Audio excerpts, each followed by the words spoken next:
She shared her feelings about the house causing distress. Over 3 years, we sacrificed vacations and saved every penny for that plot. I continued working diligently, just 3 weeks away from finishing the roof. Then it struck me that she wasn't growing tired of the house itself. We had been constructing the house for 2 years, not hiring contractors. I was the one leading the build, along with 2 trusted colleagues, during weekends and evenings when my job at Oak Ridge allowed. As an electrician, I am familiar with reading blueprints, framing walls, and roughing panels.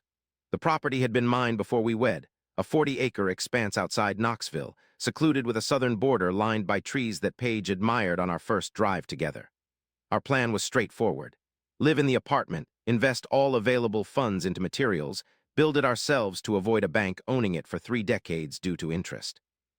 Paige worked at First Covenant Bank as a branch assistant. We managed with our combined income, provided we exercised caution. I maintained a spreadsheet detailing every expense from boards to bags of concrete and wire rolls. Perhaps I came across as frugal, but I allowed others to think so. Our aim was to own the house debt-free upon moving in, and that's what mattered. Paige initially supported this plan. For 3 years, she did.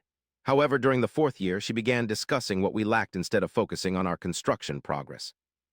When she expressed dissatisfaction with the house, I dismissed it. We were nearing a significant achievement. I believed she would appreciate it more once the roof was complete. In October, she began staying late at the bank, sometimes twice or thrice a week, citing a new client situation. She returned lighter, more lively, discussing work in a manner she hadn't for some time. I observed this change, but attributed it to restlessness, thinking this phase would pass soon. At the beginning of November, I reviewed our shared account as usual, a practice I've maintained since we first started. Each month, I scrutinize the funds just like I monitor materials during construction. Keeping tabs on what goes in and out gives us transparency. An unfamiliar restaurant expense caught my eye, $115, dated Tuesday afternoon on Market Square. I brought it up that evening, to which she replied that the team had dined out to celebrate meeting a quarterly target. I accepted her explanation, but the Tuesday incident kept nagging at me.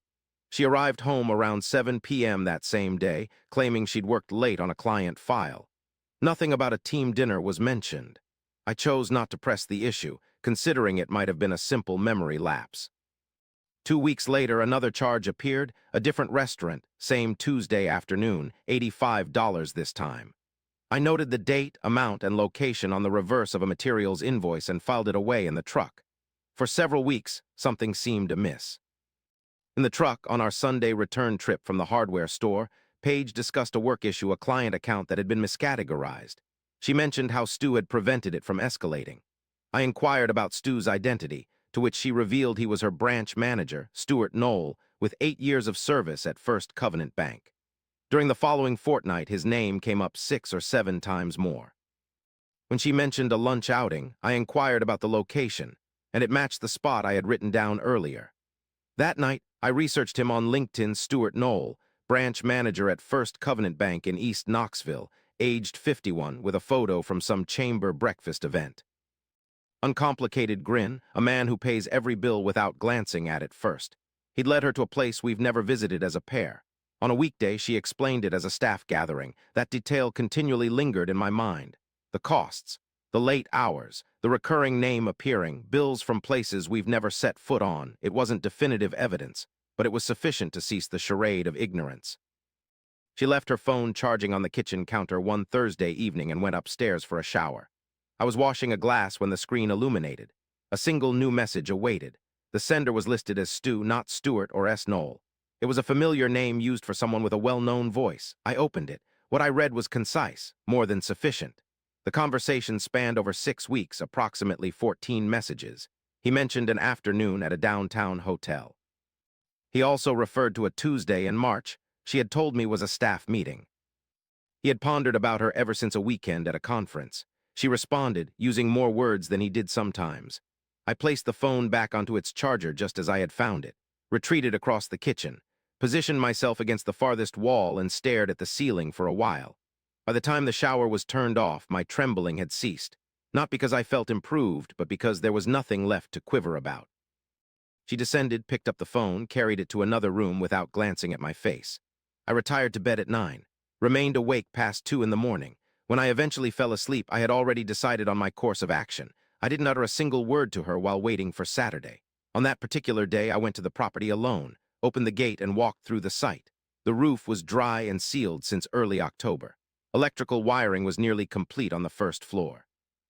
The structure was weatherproof. I had been striving towards this moment ever since we began construction. Standing in what would become the kitchen, sunlight filtered through the open south window, weak and slanting as it does in late autumn. The treetops danced with the wind. I'd poured the footings for this corner myself, mixing by hand to avoid hiring a mixer truck.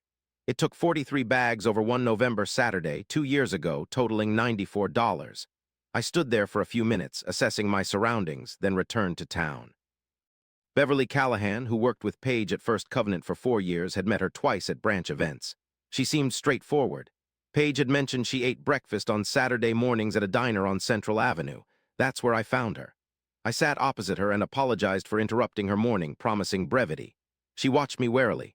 I displayed one screenshot from my phone, no context given, no specific request made.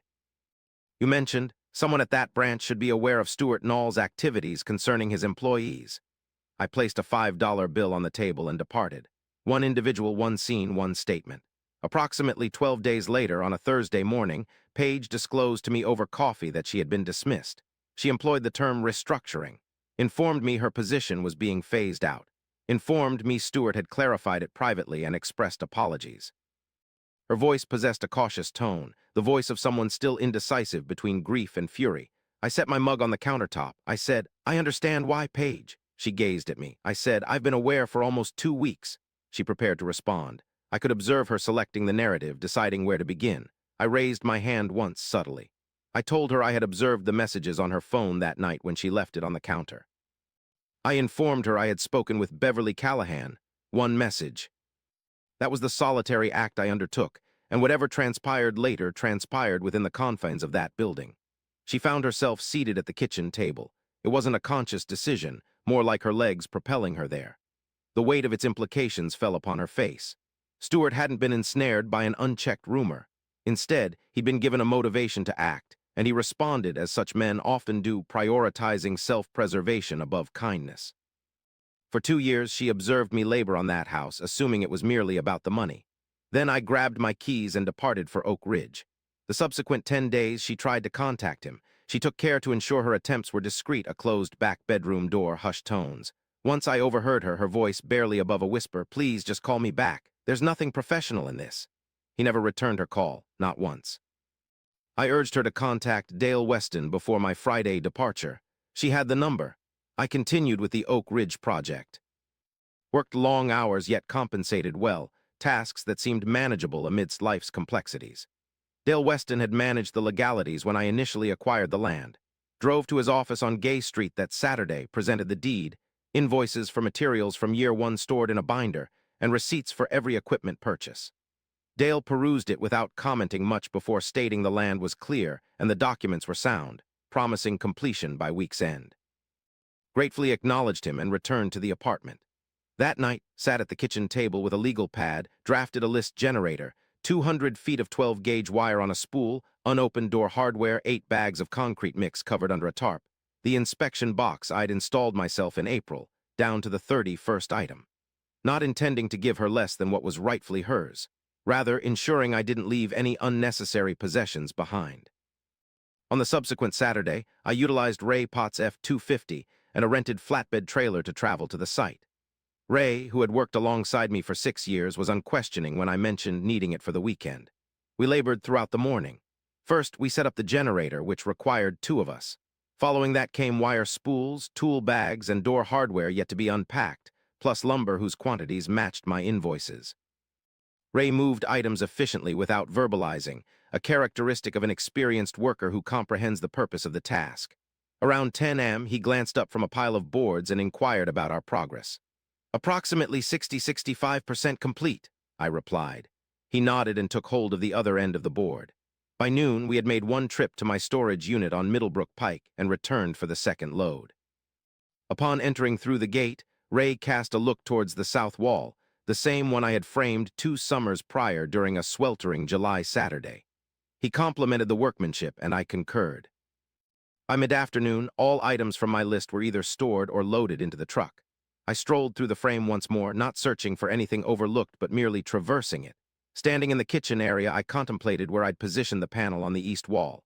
Through the open frames, I gazed at the tree line. The light was fading. As I headed back to the truck, my phone vibrated. Ray had messaged me. Stuart had brought Tracy Hollies from Loans to the Friday branch breakfast. Since Wednesday, she'd been sitting at Paige's old desk. It was a rare occurrence in 8 years for anyone at that branch to recall Stuart bringing someone to a branch event. I read the message standing by the driver's door, put my phone away, got in. Then I heard tires on the gravel road. She approached the yard gradually. I was removing the last cleat brackets from the south interior wall when she arrived. By then, news about Tracy Hollies had spread. I was already aware. Ray's message had arrived an hour earlier. She halted several feet away, not mentioning Tracy. Instead, she scrutinized the wall frames for a while, studying the pencil marks on the studs, old measurements, and circuit notes from months past. After a brief silence, she remarked, "You put a lot of thought into this." I removed the final bracket and tossed it into the hardware bin. I replied, "That was essentially the purpose." She stayed quiet for a moment before responding. "I assumed you were doing it for the statistics." I had believed that's all it ever was. Standing up, I faced her squarely and said, "You knew that." I picked up the bin and walked towards the truck. She remained in the frame when I departed. The following Monday, Ray dispatched another message. News of this had spread within the branch. Stuart was on leave, undergoing a formal review. Exactly 9 days later, Paige finalized Dale's documents. No negotiations took place. The structure was appraised and she received its cash equivalent. It wasn't a significant amount for a frame nestled among trees. Approximately 7 weeks following Paige's departure from First Covenant Bank, Stuart Knoll also parted ways. Ray learned this tidbit from a downtown acquaintance.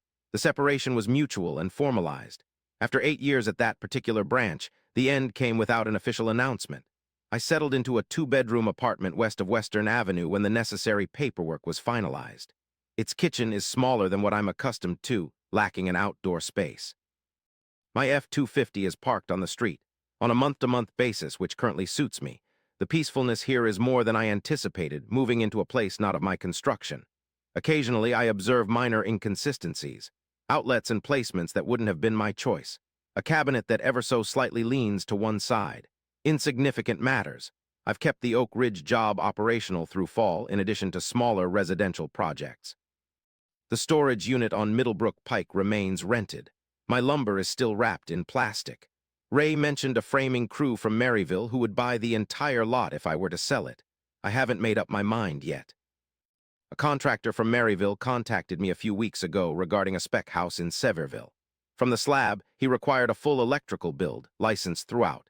He was seeking someone to join him from the beginning, someone capable of interpreting the blueprints and seeing the project through to completion. I informed him of my availability, and he sent me the site plans that very afternoon. After reviewing them at the kitchen table that evening, we began construction last Tuesday. It was a chilly morning, with frost still on the forms when we arrived. The concrete pour went smoothly, and the footings red level aligned correctly in all 4 corners, 43 yards in total. For 2 years, I had been constructing something I believed we both desired. Many couples might identify aspects of this narrative.